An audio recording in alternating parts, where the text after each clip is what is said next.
Kabupaten Sinerga. Jadi seputar stunting ini penting sekali. Ini pemerintah juga sekarang sedang gencar-gencarnya untuk penurunan angka stunting, dan bagaimana sih pemerintah Kabupaten Gunung Kidul dalam hal ini DP3 AKBPM dan D memberikan dukungan-dukungan atau mungkin solusi untuk percepatan. Nah, kali ini kita akan berbincang dengan Pak Subiantoro. Beliau ini selaku Kepala Bidang Pemberdayaan Masyarakat. Bapak, mohon izin, tadi disampaikan gitu ya, ternyata wah ini sudah diatur nih dalam Peraturan Presiden Republik Indonesia nomor 72 tahun 2021 tentang percepatan penurunan stunting. Nah, ini kalau dari Permendes sendiri nih Pak, ada nggak dasar hukumnya yang mengatur seputar upaya percepatan penanganan stunting? Ini monggo Bapak. Oke, terima kasih Mbak Desa, selamat pagi untuk para pendengar dari radio dan Sinerga ini. Salam sehat selalu. Salam sehat. Salam sehat Pak. Kemudian terima kasih Mbak Desa, kita Ya. sudah diundang di acara ini. Kemudian kami dari DP3A, KB, PM dan D diberi tugas dari Bapak Kepala Dinas, Bapak Sujarwo gitu, untuk memberikan sosialisasi terkait dengan dana desa ini. Salah satunya yaitu melalui forum atau melalui radio dan Sinerga ini. Ini salah satu bentuk sosialisasi untuk bagaimana dana desa itu digunakan. Nah, kemudian dari yang sudah disampaikan di depan dari Mbak Asar dan dari Mas Sabur, memang stunting ini merupakan program nasional yang mana kemudian harus dilakukan oleh berbagai instansi atau OPD.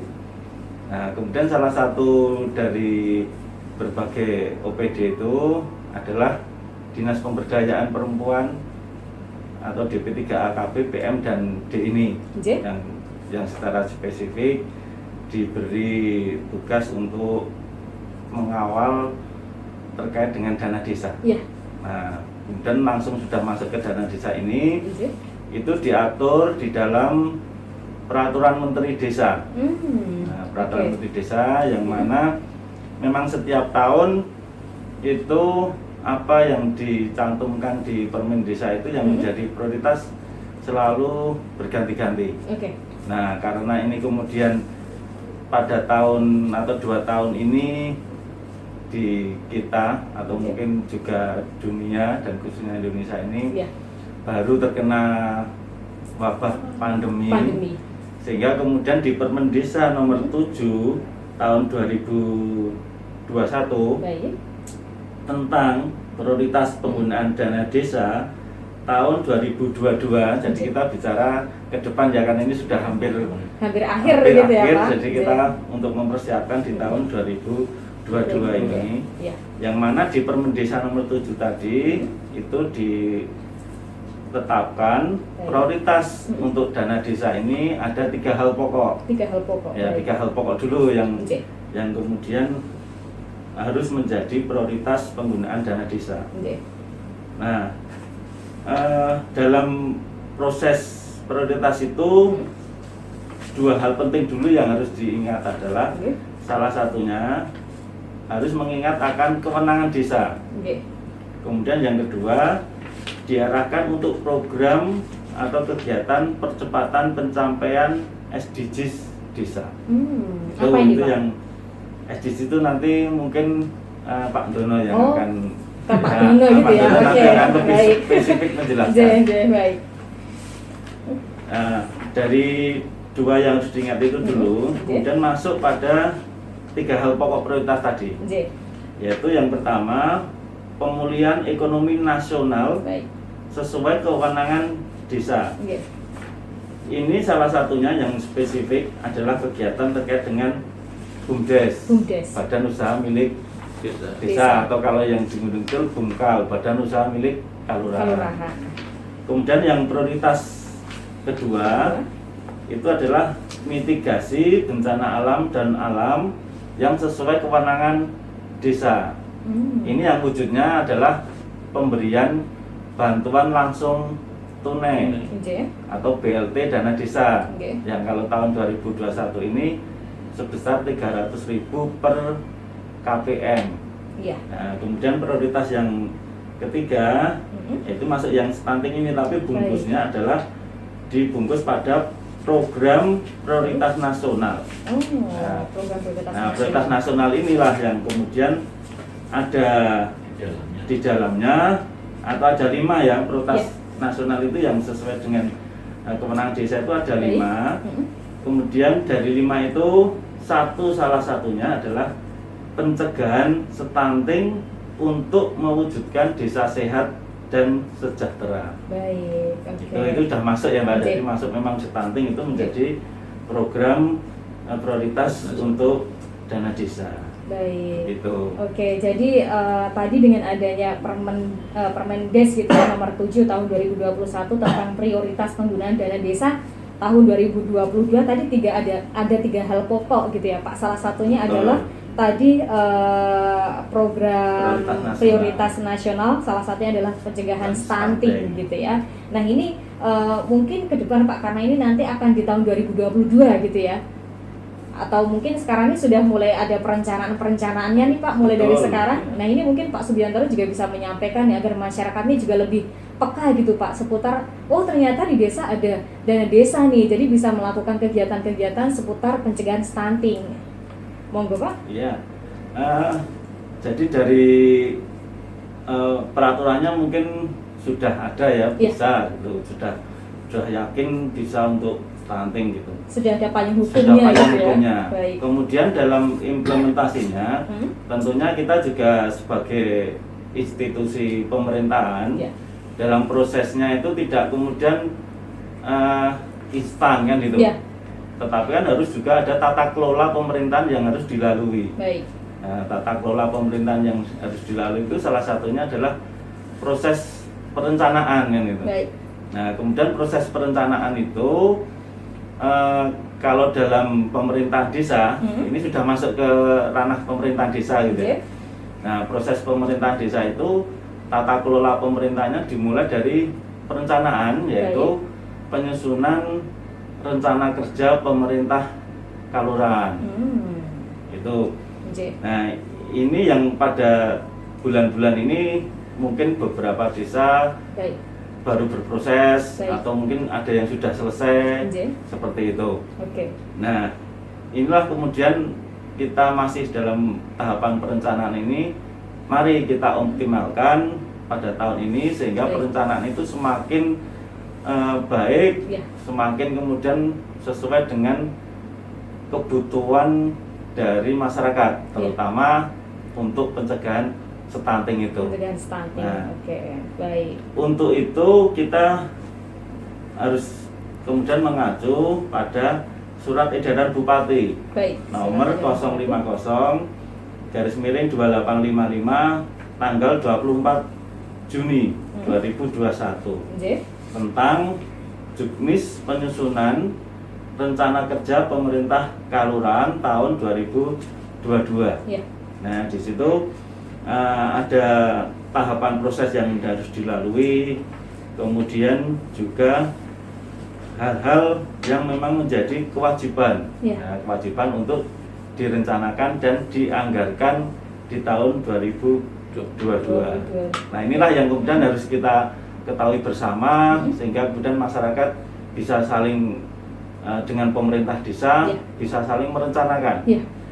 Masyarakat berpartisipasi aktif untuk kemudian memberikan usulan-usulan, usulan-usulan yang tentunya juga disesuaikan dengan pagu dana desa itu tadi di masing-masing desa, sehingga kemudian ada saling pengertian, ada saling kesepakatan dalam musyawarah itu, sehingga kemudian hasil dari RPKL tadi, rencana kerja pemerintah kalurahan tadi, bisa benar-benar bermanfaat bagi masyarakat desa. Iya, serta optimal gitu ya, Pak. Baik, jadi ternyata untuk penyusunan rencana kerja kelurahan gitu ya, ini partisipasi masyarakat juga dibutuhkan gitu ya, Pak. Apalagi peran-peran kader nih, karena kader juga akan terjun ke lapangan kan, Pak. Ini untuk pencegahan stunting, berarti mereka juga harus diikutsertakan dalam penyusunan rencana kerja gitu ya. Dimana mungkin masih ada desa yang sedang berproses nih untuk penyusunan rencana kerjanya. Nah, ini peran GP3 sendiri apakah juga mendampingi nih Pak untuk penyusunan rencana kerja dari masing-masing kelurahan atau seperti apa nih Pak perannya? Iya Mbak Risa, terima kasih. Nah, kemudian dalam proses perencanaan itu kan tentunya ada musyawarah yang dilakukan di masing-masing kelurahan kan gitu. Nah, untuk tadi kembali supaya optimal sehingga mungkin dibutuhkan pendampingan juga. Baik. Nah, ini kita juga melakukan pendampingan, tentunya juga tidak berdiri sendiri gitu, tapi juga ada Kapanewon, Pak Penewu, beserta seluruh jajarannya. Ini tentu juga turut serta dalam pendampingan tersebut. Baik. Kemudian di samping itu juga tentunya ada institusi lain, mungkin dari puskesmas, mungkin juga dari teman-teman kita PLKB, KUA itu juga secara ini juga harus ikut juga melakukan pendampingan. Kemudian dari kita juga ada tenaga pendamping desa. Nah, salah satunya yang ada di sini adalah Pak Dono. Ini nanti juga yang bersama dengan teman-temannya yang ada di pendamping kecamatan atau Kapanewon dan pendamping desa, ini tentunya juga ikut mendampingi dalam proses musyawarah tersebut. Baik. Kemudian peserta di musyawarah ini juga sudah disebutkan di dalam yang SE tadi, yang SE Bupati tadi. Itu yang harus kemudian melibatkan dari pemerintah kelurahan, kemudian Bamuskal atau Badan Musyawarah Kelurahan, kemudian lembaga kemasyarakatan kelurahan, mungkin juga bisa pemuka agama, pemuka adat, atau mungkin juga perwakilan dari forum anak. Nah, kemudian ini juga yang baru digalakkan juga pada saat ini dari program nasional itu terkait dengan kelompok atau kelompok marginal atau yang selama ini masih terpinggirkan. Nah, kemudian juga tentunya juga dari kelompok-kelompok teman-teman dari disabilitas. Itu juga tentu harus diikut sertakan dalam forum-forum perencanaan tersebut. Demikian Mbak.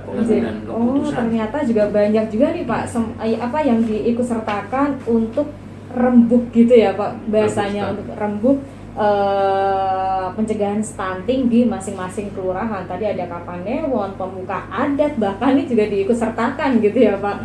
Ini masyarakat juga perlu tahu bahwasannya di desa ini ada dana desa nanti di tahun 2022 yang bisa digunakan untuk pencegahan stunting. Monggo nih mungkin memiliki ide-ide tapi juga disesuaikan dengan dana desanya tersebut, pagunya berapa gitu ya Pak untuk anggaran-anggarannya. Mudah-mudahan nih Kabupaten Gunung Kidul bisa mencegah bahkan menurunkan bahkan mencegah gitu ya untuk stunting.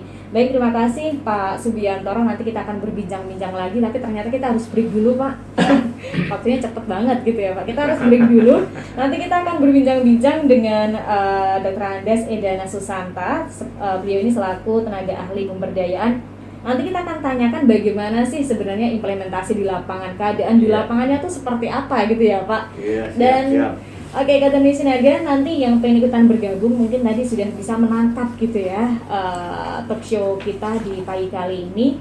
Boleh gabung di 0274393181. Tanya aja nih, ada 4 narasumber, jadi nanti akan dibahas secara tuntas gitu. Satu koleksi lagu dari Jamal Mirdad. Nanti kita akan kembali setelah satu koleksi lagu dan kita juga nanti akan bernyanyi gitu ya. Bukan kita sih, tapi kalau saya sih cuma mendengarkan bersama Bu Asar dan juga Pak Sabrul. Pulang ke desa, Jamal Mirdad mengudara untuk kategori Sinarga semuanya.